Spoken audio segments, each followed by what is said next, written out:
All right. Welcome, everyone.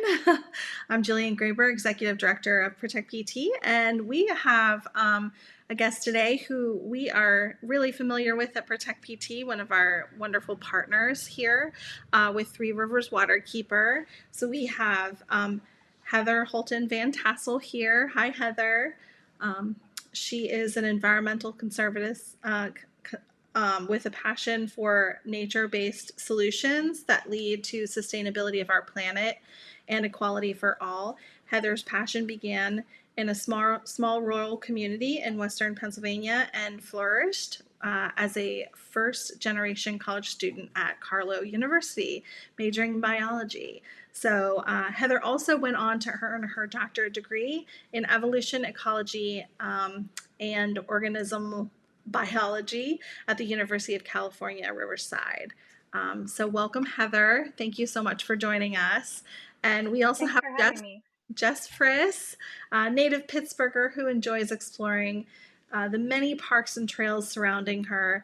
She comes to Three Rivers Waterkeeper after serving 2 terms in AmeriCorps in the Public Allies Pittsburgh program at Coro Pittsburgh, where she learned the practice of equity-focused leadership skills for social impacts, capacity building, nonprofit work, and asset-based community development.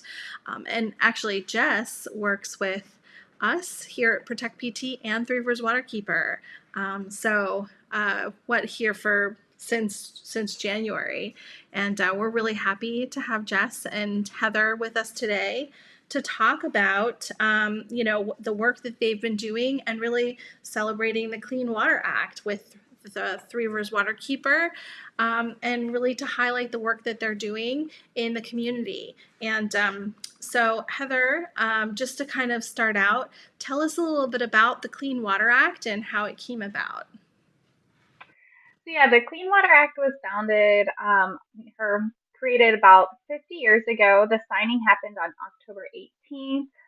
So we'll be celebrating since World Water Day, which was March 22nd, all the way through October 18th. And it came about because, a group of community members like you all were really concerned about the amount of pollution that industries were allowed to put into our waterways. We didn't even have the technology then that we do now to clean up our waterways for clean drinking water, so it was really important we protected those source waters.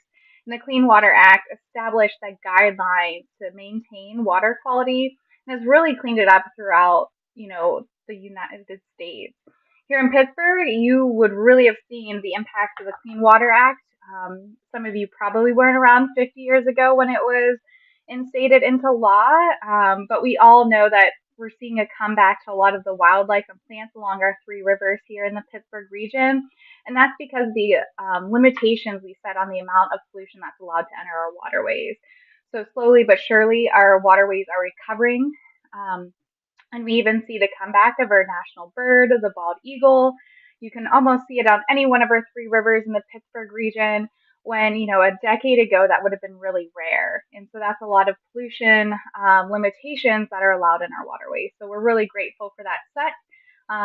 There are always loopholes and deregulations that we're constantly working against. But overall, we're really grateful that we set those guidelines for the Clean Water Act. And so tell us a little bit about how Three Rivers Waterkeeper helps to enforce the Clean Water Act. Yeah. So I have some slides for that in the presentation. Is it okay if we hold out for that? Yeah, Um, absolutely. Yeah, go for it. okay. Just go and tell us a little bit about your slides and the history of the Clean Water Act. Yeah. So before we get into too much of what the Clean Water Act means to us and what we do about it, we really have to talk about the programs we're doing because it's all really intricately connected to how we hold polluters accountable. So, us as an organization, we were founded in 2009, and we have a mission to protect the water quality of our three rivers and their respective watersheds. So, not just, making sure that our three big rivers are being safe and protecting our water quality, but any of the tributaries and land based pollution that eventually leads to these waterways are something that we actively monitor and patrol. We are both a scientific and legal advocate.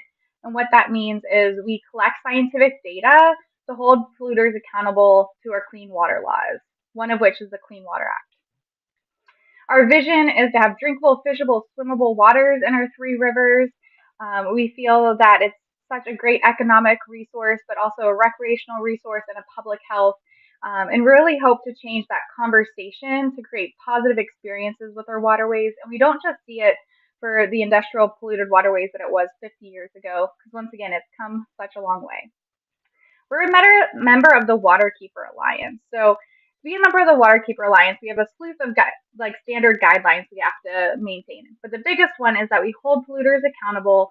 But we also have 350 affiliate organizations that we can reach out to when something novel comes to our area or that we just need guidance on. So even though we're a small team, we have a great network that really helps us to make sure we can uphold our clean water laws. Today we're going to have myself, the executive director of Three Rivers Waterkeeper, on the call, and Jess Friss, and she's our water advocate, and she's going to talk about all the stuff we do in our community. And we're really going to relate all this stuff back to why we are in the water, why we're in the community, in order to uphold our clean water laws. I know this is a conversation, so feel free to stop and ask questions. Jillian, if you feel like there's something that your members would really like to dive deeper on, of course, stop. These are just slides to help guide the conversation, but are by no means things we have to stick to, or we can't go off script. But I always find it's helpful to guide the conversation a little bit with some visuals. So we do have some programs, and the first is on the water, and that's river patrolling, responding to pollution responses, and making sure we have baseline data for something major happens. We go in the community with events, education, outreach, and that's the changing of the conversation around our rivers and creating positive experiences. And finally, we have through advocacy, and that's the clean water laws enforcement, and we do hold polluters accountable. And so what that really means is we make sure that our pollution that's in our waters are within safe limits that have been set by the EPA and the DPA in our waters. We're going to talk a little bit about on the water and what that might mean to you in this region. We patrol our rivers, we respond to pollution, and we monitor our water quality. And we respond to pollution on foot and by boat. So not all of our waters are navigable by boat. Some we have to get by foot. And so we do that as well. And these responses here are actually all ones that community members such as yourself has reported to us. And we go out, we collect water quality samples, we take photos, we document smells, and we see if they're within rights of clean water standards. We get out and monitor water quality along 25 sites along the three rivers within each season. You can see our main sites on that map there. We have them on all three major stems of our rivers. And each one of those sites are actually either tributaries or outfalls, and outfalls are basically drainage pipes into the rivers.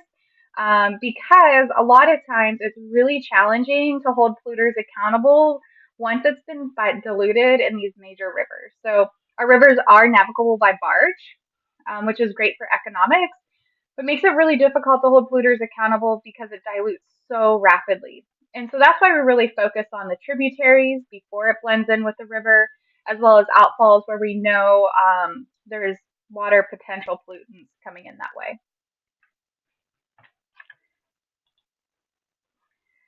And then we also are constantly reevaluating and building baseline data. So this is really important, and we'll talk a little bit about that in a minute, and there might even be some questions around that.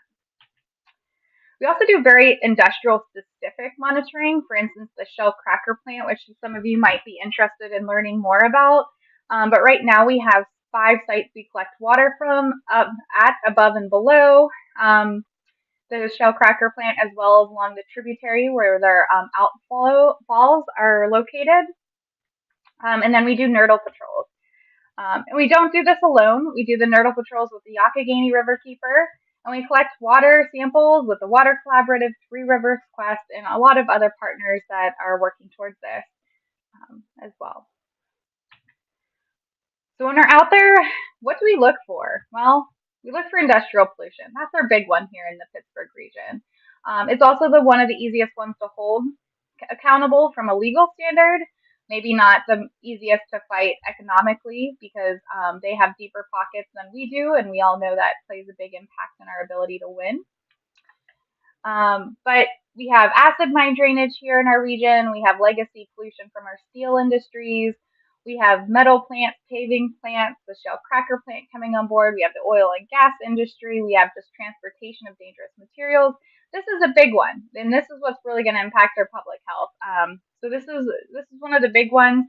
We do a lot of sampling for heavy metals and particulates and dissolved solids and suspended solids to really understand what's happening. And the Water Collaborative at the University of Pittsburgh does a lot of our sampling as well. Habitat degradation is a big one that you see here. And so those could be invasive species, dredging, as well as litter. Dredging is an interesting one because pollution can settle out from the waterways and embed itself into the bottom of our rivers.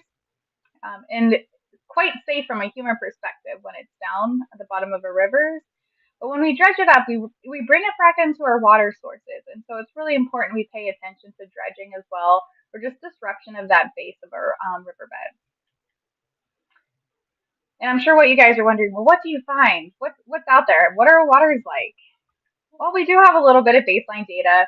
By little, we have 4 seasons of 25 sites with over 50 parameters each. So we're not going to like make you sit through some crazy data analysis talk here, but I'm going to show you 2 parameters that have different results, and you just get an idea of what's happening along our rivers. The first is barium, and this is mineral deposits from drilling waste, smelting of copper, motor vehicle parts manufacturing, and what you see is that all the sites in every season are below our standard drinking water standards. That means they're not exceeding it, so it's safe. But what you will see, each one of those spots have 3 data points, so that's 3 seasons of data I'm showing. And you'll see how variable even at one site that amount is. You'll see each river has a large amount of variability. So you don't really have to pay attention to the numbers, just notice how different each one of those bars are. So this makes it really interesting, but also really challenging to understand what our limits are, but it does give us a spectrum at each site of what to expect.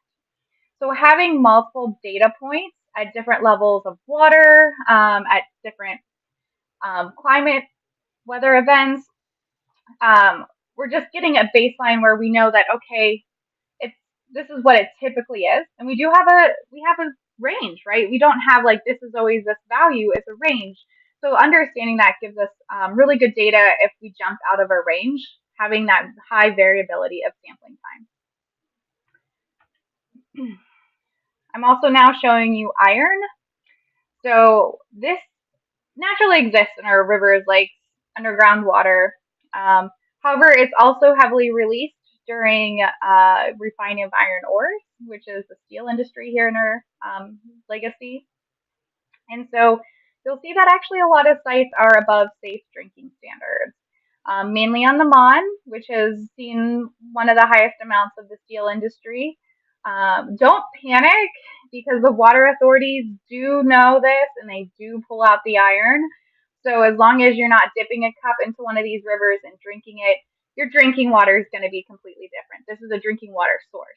So what this might impact you is we might have to pay a higher amount for our water utilities because this is something they have to do to make it drinkable. So if we're not having the government hold the polluters accountable, we're actually seeing ours paying more in utilities because now that water authority has to clean the water to safe standards. And so it's really important to have safe standards for public health. But when we don't hold the industry accountable with violations and standards that will actually maintain a safe drinking water source, we as utility payers are going to pay the impact, not the businesses. Something you all might have been paying attention to the weekend as we monitor spills and major instances. This is a train derailment up on the Allegheny tributary. This is actually one of our 25 sites. So if something's going to happen, it's good to happen in one of our sites. We have a lot of data. We are monitoring it. We're actively going and collecting samples consistently. We'll continue to do that as the cleanup ends, and monitoring their process of cleanup. So, what we do is make sure that the federal and state entities do their job that happens after a spill. So, we don't go up and clean it ourselves. But what we do is we're the watchdogs to make sure that they don't just leave the pollution in the waters without cleaning it up. Be wary of, media saying that nothing is happening, because there is stuff we are going to have to clean up, and we're going to make sure we hold those polluters accountable.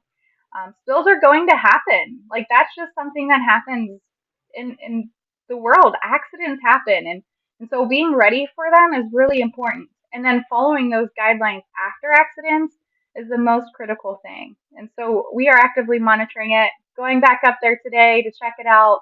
And we'll keep people posted, but for the most part right now, we're just collecting water samples and making sure, we don't have huge spikes in petroleum, particulates coming through our waters. And Heather, real quick, how do you pick your sites for monitoring? You said you have 25. How do you pick those? Yeah, so that's a great question. We worked with the Water Collaborative to pick our 25 sites. So we worked with a team of scientists trying to figure out where in our region are we're just missing data. We just don't have the data. And so those were some of the sites that come up. And also trying to get places that, their water isn't so diluted that it would not be able to detect anything. Um, so with the help of some scientists looking at other data sources, we tried to find some holes in those spots. And then of course, accessibility as well. Um, Okay, great. Thanks. so if we go back to our, programs, I'm now going to pass the mic to Jess for a little bit, and she's going to talk about the stuff that she does in our community. Because education outreach is one of the most important things we do, because it takes a village to hold polluters accountable, and you all are a village. Yeah, so in addition to being out on the water, we are also out in the community and we try to do a lot of events that help educate people, but also work with them to kind of keep an eye on the river and make sure that people know what to look out for and what pollution looks like. Because in Pittsburgh, a lot of people recreate on the rivers, but not a lot of people know exactly what to look for in terms of pollution. And also, we like to say a lot, there is so um, much of the river to monitor. We can't be everywhere at once. And so, having people that are really invested in wanting to hold polluters accountable is super helpful. So, one of our programs that we are kind of launching this summer is called Three Rivers Watch, where we train and educate people how to like spot that pollution. So, the Three Rivers Watch program um, is ideally people who are spending a lot of time at the rivers, people who like to walk up and down the river trails and really get involved. And it's very simple. The way we've kind of centered the program this year is like people watching like a training video and taking a short quiz, and then they get a certificate. And then ideally, they're then going out into, you know, these spaces to monitor the river. And we have like different pollution reporting sites. So it is this like visual monitoring. So we teach them, what to look for on the river, which pollution issues are prevalent, and like how to properly report that pollution. Because a lot of the times people feel like, like they see something, but they don't know who to tell, and they don't know like kind of what to do with what they see. And so having kind of like this entity of Three Rivers Waterkeeper there to say, well, you can tell us and we will take it to like the entity that needs to know. So yeah, the idea is that you like attend this like virtual training and then you come to an in-person training. So we have some really cool programs this summer. Um, the first one is on Saturday, and we're going kayaking. So one of the ways that people recreate on the rivers in Pittsburgh is by kayaking. It's very popular and it's very easy because when you kayak, you're like close to the banks of the river, which is where a lot of the pollution is spotted. That's where like all of the outfalls are and stuff like that. So like when you're out kayaking, you can keep an eye out for pollution. But yeah, we're going kayaking. We have some hikes planned. Um, and it's kind of like, you know, what does this pollution look like and kind of where does it come from? Because water pollution can come from like many different sources, especially when, um, in the hydrologic cycle, hydraulic cycle. Um, there, it rains, there's fertilizer, there's oil spills. The rivers can become polluted from like different sources. So there's like point source pollution, which is very direct. People can see like these outfalls, there's pollution coming directly from them. But then there's also like non-point source pollution, which is what I was mentioning, which is like agricultural runoff. If there is a spill on land and then it rains, the water has to go somewhere, and water always wants to go to the lowest point, and usually that is our rivers. And so one thing that's really important about Three Rivers Waterkeeper is that we are monitoring not just the waters, but the watersheds, because that is like so important. Because if there's something happening in the watershed, that is going to impact the water itself. So like, what does this pollution kind of look like? Um, there's like outfalls, so there's different like sheens you might be able to see on the river, like rainbow sheens, or sometimes the water looks foamy. The fuel sheens, there could be like adhesive in the waterways. That's like this like milky looking substance. There's other types of pollution, like biological responses to the pollution, because sometimes you don't always see the source of the pollution. You just see kind of like the impacts of it. So there's like um, blooms, there's fish kills, some things that like just don't look right when you're like on the water. One of the big issues in our area is acid mine drainage, and that's like that bright orange or white coloring within the water. And it's very like noticeable. I think that's like something that people will notice a lot if they're out.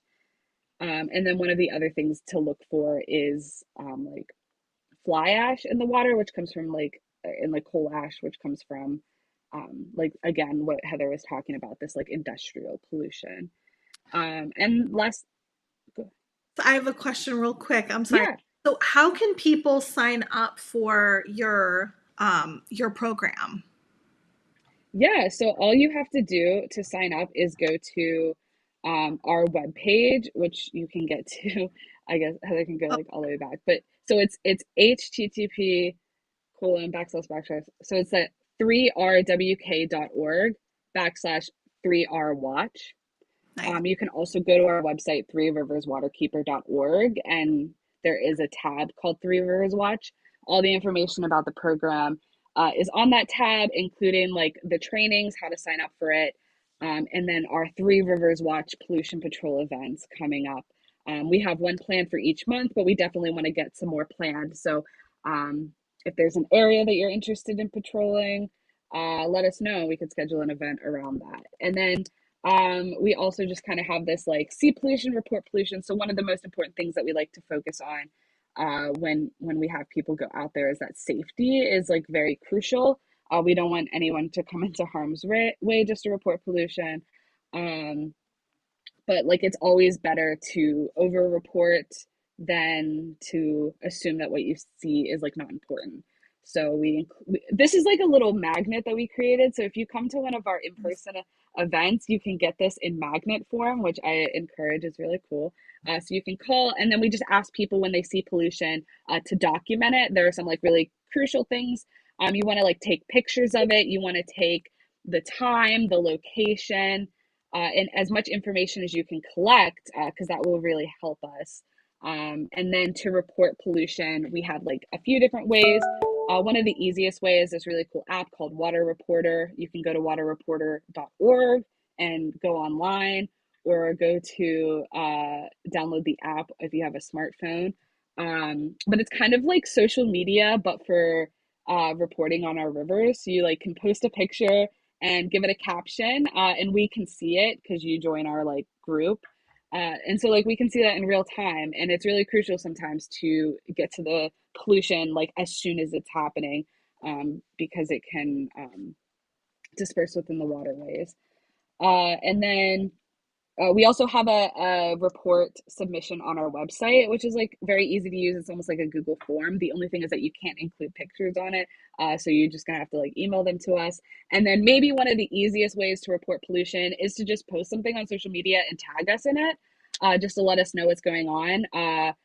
You can post, we're on like every social media platform there is: Instagram, Twitter, Facebook, even TikTok. We're trying to create some educational videos there to really engage with the public in many different ways. So if you like, just tag us and let us know, we can follow up on that. But yeah, the last thing I want to leave this with before I pass it back over to Heather is just how important it is to be engaged within your local community, and to kind of come at it in a way like, we want to be outside. We really enjoy our rivers, and it's a very positive experience to be out on our rivers. And we just want to encourage people to utilize the different resources that we have here in Pittsburgh. We have some really awesome trail systems along our river, some really cool organizations that allow you to kayak out on the river, if or even some stand-up paddle boats. And I just think that it's a really awesome experience. And if you have any interest in wanting to make our rivers better than they already are, because they have a lot of historical pollution, then we are your organization. Let us know. Nice. Yeah. And And I'll I pass it love back over. I love that infographic. I thought that was awesome, and I like that you guys have this magnet so people know who to call. I think that's really important. And so, how do people? What are some other ways that people can get involved, besides the water reporting app and the Three Rivers Watch? Are What are some other ways that people can help out?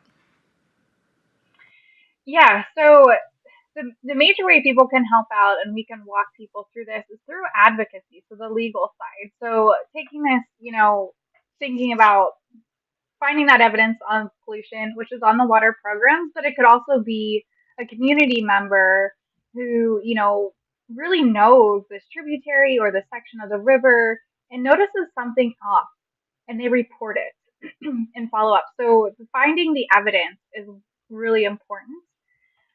And then also being empowered and feeling like, okay, this water is my resource. This isn't something the government owns. This is your resource. This is you as a community member. It is yours. So you don't have to be part of our Three Rivers Watch to know and be empowered to stand up for our clean water laws. What we do is then take that and hold polluters accountable, but we also protect our clean water laws. So a lot of the things you can do, and we do this too with Protect PT as a partner, is pay attention for petitions. Pay attention when we ask you to go out and vote for a bill. Pay attention to what your representatives and your legislators vote for. Are they voting for your right to clean water? Pay attention to those things. And it's okay if that's not your area of expertise. Email us, talk to us, ask us to have a phone call like, hey, voting season's coming up and I don't have the time to look it into myself. I'm going to call a trusted source. Can we set up a meeting and maybe we just talk about what I would like and maybe if we can help you through that process? So if you're able to vote, that is one of the biggest things you can do. If you're able to sign a petition with these environmental organizations that are fighting for your right to clean water, that is something you need to pay attention to. We're not going to make a change if we don't make noise. And so that's why I really think that empowering our community is one of the biggest things we can do. Because if we're just a lone environmental organization trying to protect our clean water, we're going to be ignored. What's not going to be ignored is if the majority of our community members want clean water. And that's where everyone else comes into play because it doesn't matter if we tell you you're breaking the law. If you don't have noise behind it, it's nothing's going to happen. So our community is our biggest resource. And so that's what you can do is try and be as advocate, like as active in the legislation end as you can. Um, and then at the same time, we do things behind the scenes that don't need you either. And so, you know, we will still be that legal advocate for you all. We do have um, a legal advisor on probation, on retainer. And so it's really nice to have an advisor on legal clean, like holding our clean water laws up. Here in Pennsylvania, we focus on the clean water laws of the Clean Water Act, the PA Clean Stream laws, so that's our state, and safe drinking water. Now, there's other laws that we might reference when we're commenting on different types of permits or regulations or rulemaking. But those are our main punching powers right there. And so when we reach out to our community members, we're doing a few different things. The first is we're preventing pollution. That's the best thing we can do. And that's creating comments on rulemaking. So there's constant efforts to deregulate our laws that we already have that aren't even strong enough. We go to zoning permits. We monitor them. A lot of commenting that's behind this desk and just constantly fighting that way. Protect PT is probably one of the strongest orgs around here lately, going to some zoning permits up in their area. Have been really advocating against clean air and clean water, and so really trying to prevent the source of pollution. And then the second part of it is enforcing the current regulations. We have standards, and doing the best we can to make sure those standards are upheld. And this is where people come into play. This is where community members, preventing pollution, enforcing them. We can start blowing the whistle, but the whistle's not going to be heard without everybody else getting involved. And then finally, we really fight to decrease those pollution allowances. So we're constantly asking to set better standards based on new scientific data that we have that says the levels we have are unsafe, or novel pollutants that we don't have safe levels for need to have standards. And all this, if none of that works, the final thing we do is hold polluters accountable, and that's going into litigation. We do have a historical win. It happened in 2012, so you'll see our old logo there, and we went into legal action with Clean Water Act, and then, of course, our friendly legal advocates over at the University of Pittsburgh, the Environmental Law Clinic. And there, McKeesport was dumping untreated wastewater from the gas drilling industry directly into the Monongahela, which is our drinking water source. And this we won. It set a precedent where they found that you can't do that. That is a violation of the Clean Water Act. It's directly polluting our waterways. The Clean Water Act does state you cannot directly pour pollutants into our waterways. However, because it was a novel pollutant, it was unclear. But by going to law or going to court, we were able to establish a precedent saying, yes, this also falls under the Clean Water Act, which is crazy to think at one time they thought gas drilling wastewater wasn't under the Clean Water Act.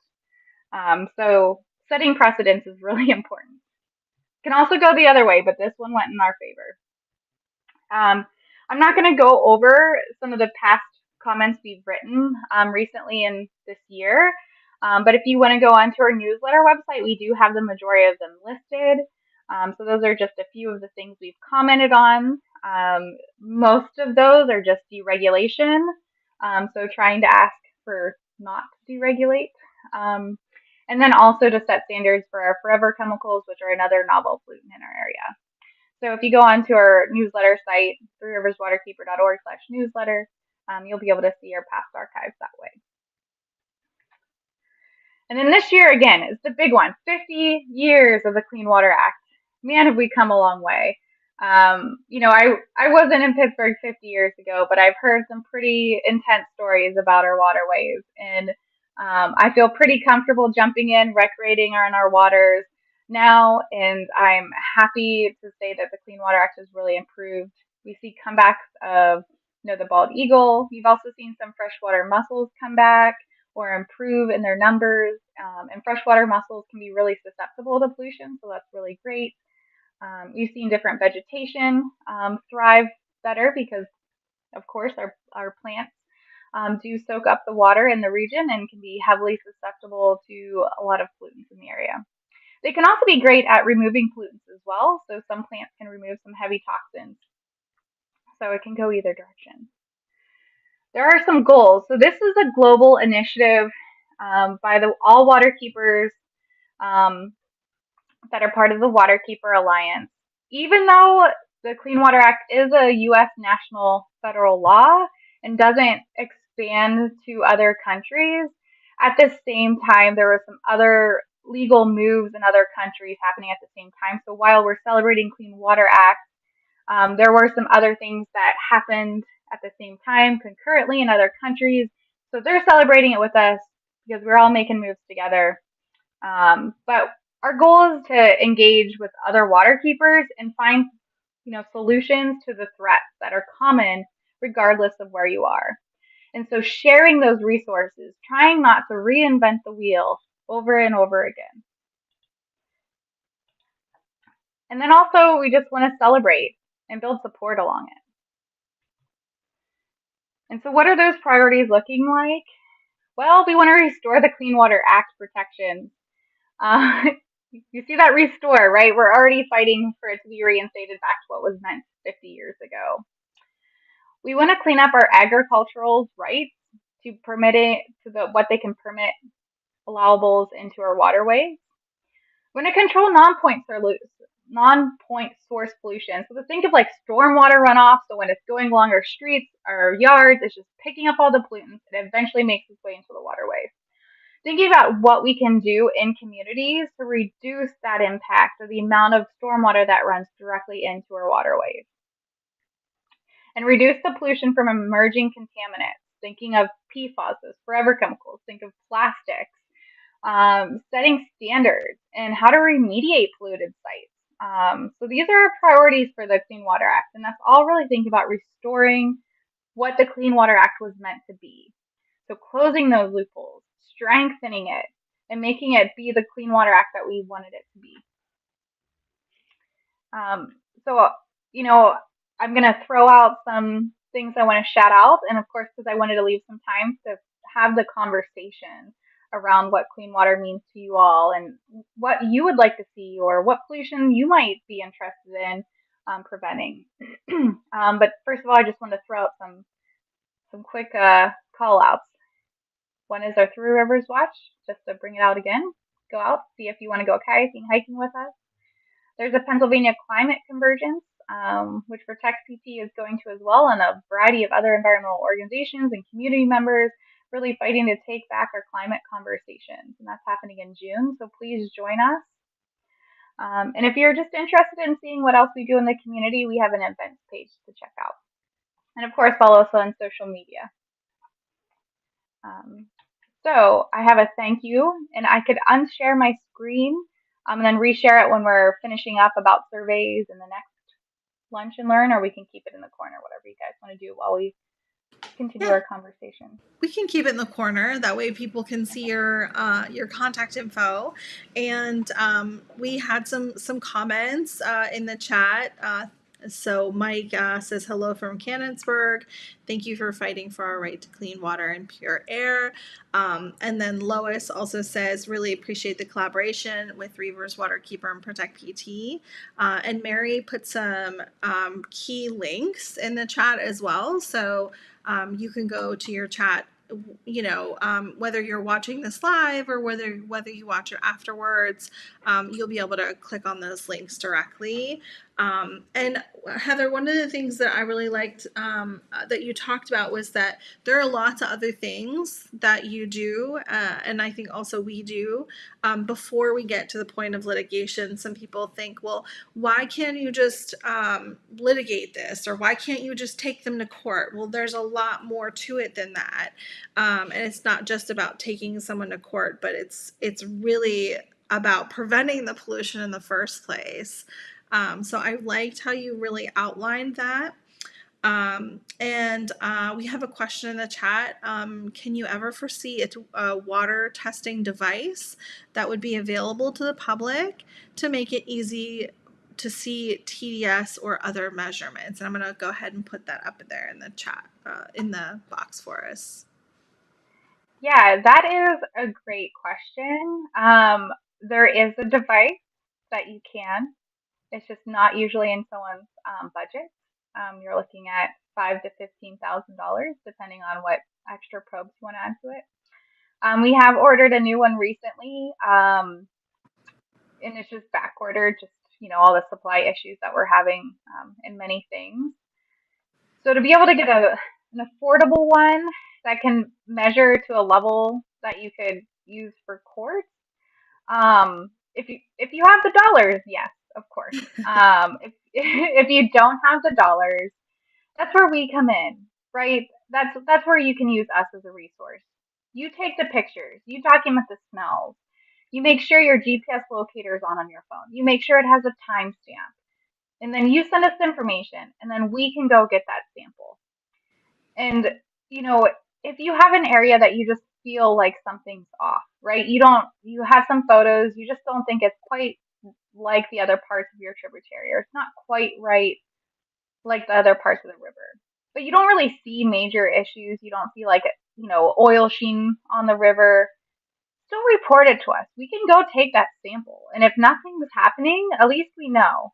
Um, so if you don't have that kind of money to invest in a scientific instrument, let us know. We can be there for you. Yeah, that's great. And also, Mike Kay said, I worked in Bell Vernon when the landfill issue was going on. Sad that elected officials never said anything publicly.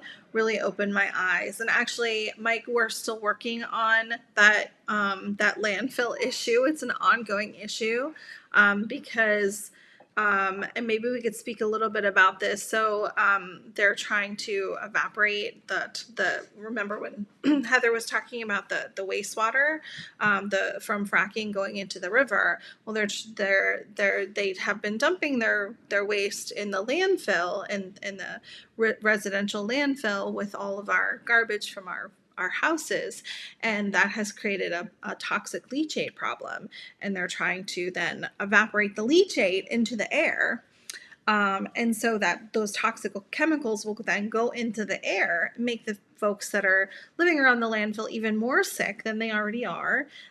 Some of them are suffering as well, and then that eventually has to go somewhere, right? It can go in our rivers, it can go in our soil. When it rains, then it can go in the rivers. So I always like to the quote, everything runs downstream, because it really does. All the pollution that you see will eventually get into the rivers, and so yeah, it is very eye opening, and it would be nice if our elected officials would speak more about that. So to kind of what Heather was speaking about before, we need to sometimes call our elected officials out. I was talking to an elected official around the landfill when we had our press conference last year, and he said, I'm pro industry, and I said it was hard to be. It's sometimes hard to be pro industry and pro health. So we would like to see our elected officials be more pro health and less pro industry. And Mike Kay says, Guy from the Water Authority is such a great person to speak with. Every morning I'd work during that time, we would smell, everyone knew what was going on, sadly. Yes, so I agree. Yeah, we've had some conversations with Guy, and Dr. Stoles from Duquesne came out there and did some water testing, and so if folks see actually pollution along the river there, along the Mon, they can go learn about how to spot that pollution, and then through this Three Rivers Watch, and then also you can report it right to Three Rivers Waterkeeper, because that's part of your jurisdiction there in Bell Vernon. That's right. So I'm going to pop that. Something that you had mentioned earlier, or you had like asked, like what else can people do besides like coming to Three Rivers Watch? I mean, we have a ton of events. We did some cleanups with Allegheny Clean Waste. So obviously, like cleaning up the pollution that's out there is helpful, but also, and in relation to kind of what we were talking about already, like what I realized is so important, and I feel like this gets said a lot um to people when they say like, well, what can I do? But like literally attend your local community, like city council meetings, your zoning hearing board meetings, your city planning meetings. And if you live in that community that is being impacted, like speak, like make a comment, say something. You have your, maybe you have your 3 minutes or something to say what you believe. Um, because I know it gets said a lot to like go to these meetings, but things will literally get decided for your community, for you, that impact you by these people that sit at this table at 7 p.m. at night at the municipal building. And they make decisions about things that are going into your community that are impacting you that you would never realize. And it's just so important to stay involved and up to date as to like what's going on. I mean, only like just recently we've been attending so many zoning hearing board meetings and city planning meetings for um you know the for new oil and gas infrastructure going into these meetings and are going into these communities, and that impacts our water as well. And that's really important, and something that's I think was like kind of funny, kind of interesting, is that our Waterkeeper organization is a part of the Gulf Alliance. And that means that our water, right, because it goes into the Ohio, which goes into the Mississippi, which goes into the Gulf.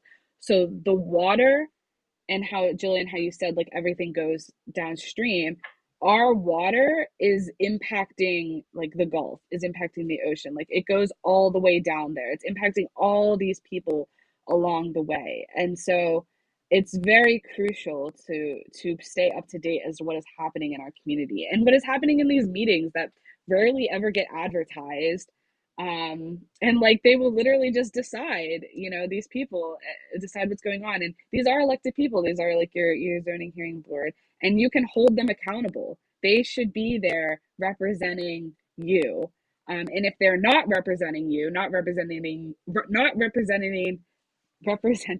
your community's interests, and instead the interests of these polluters, then you should say something. And I think that that is one of the most important things that you can do.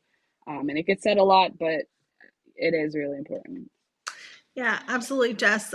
If you go to any of the meetings going on there's meetings in Elizabeth Township going on. They're trying to put a well pad near the high school there, very close to it. If you go to a Ross Traver meeting, you'll probably see Jess and Heather and I sitting in the audience together, learning about what the industry is going to propose in this town. The first time this town has ever seen well pads of this size, and so a lot of times, communities are unprepared. So the decision makers are unprepared, and we find that many times the information that we could maybe use to learn more about the infrastructure is not as transparent as we would like. So it's really hard to hold someone accountable for pollution when you don't know all of the inner workings of what they're planning to do in your community. And I think that's part of that prevention process that Heather, you were talking about earlier. Part of getting involved in your community, and learning about what's being proposed, as Jess was talking about, before it's proposed, before it becomes a problem. Yeah. Yeah, and it kind of goes to, while we showed you some litter, and we do cleanup, it's really not the pollution that's going to hurt you. That's, you know, so when people think about, well, what can I do? A lot of people think about use reusable bags, never use single use items, reduce, reuse, recycle. And those are great. Like, don't stop doing what you're doing. If you can do better, please do better. However, what's really going to make the impact is these big industries, because they can set such good standards that they make minimal impact. The problem is we let these industries come in. we basically give them such high allowances on pollution, all for the economic gain of themselves, not even our communities. And again, it all happens because we're not paying attention, or we don't have the time to pay attention. So if you have limited efforts, and that means that, you use a disposable cup because you want to go to a meeting. Okay, so that's kind of how I like to think about it.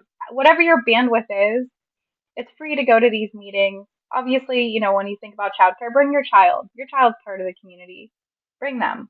Show them what is really going to be impacted. So, that's kind of the advice is like stop feeling so guilty about these little tiny things that ultimately, if the whole globe stopped doing those things, it would make an impact, but not nearly as big as holding these industries to a higher standard. Yeah, that's right. My kids have been going to meetings for 7 years with me. So, um, and our kids are learning this process. They're learning how to engage with their local officials. So it's actually a great thing to bring, your children to a meeting like this, because then they can learn about civics and learn about how to engage their community. So I think some major takeaways, get involved. There's a lot of different ways to do that.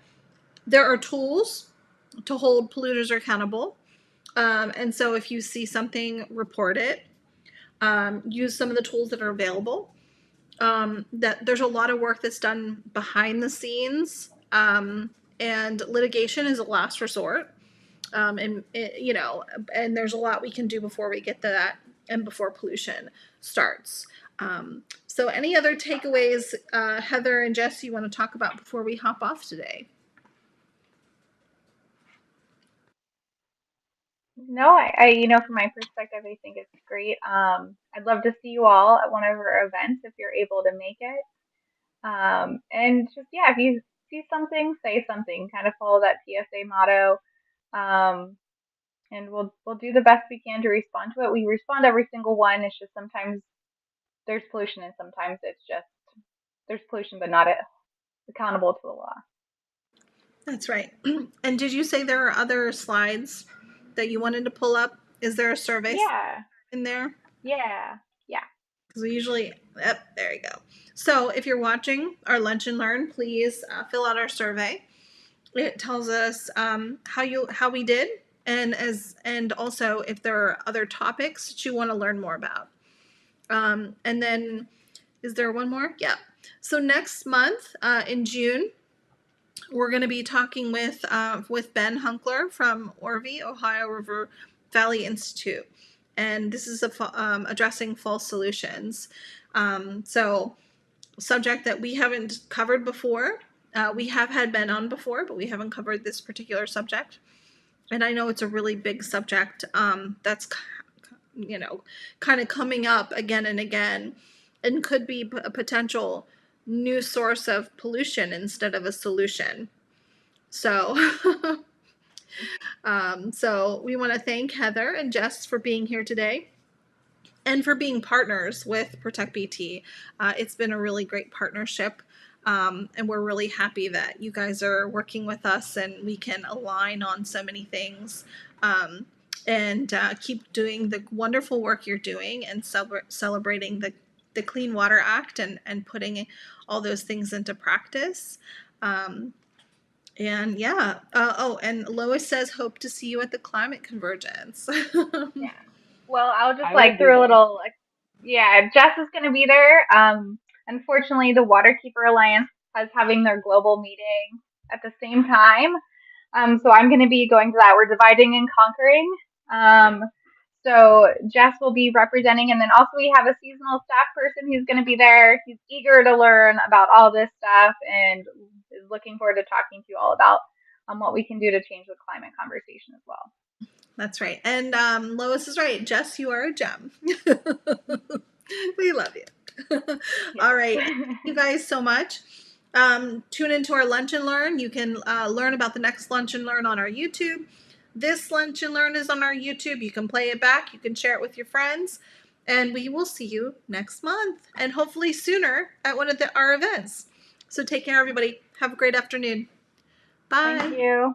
Bye.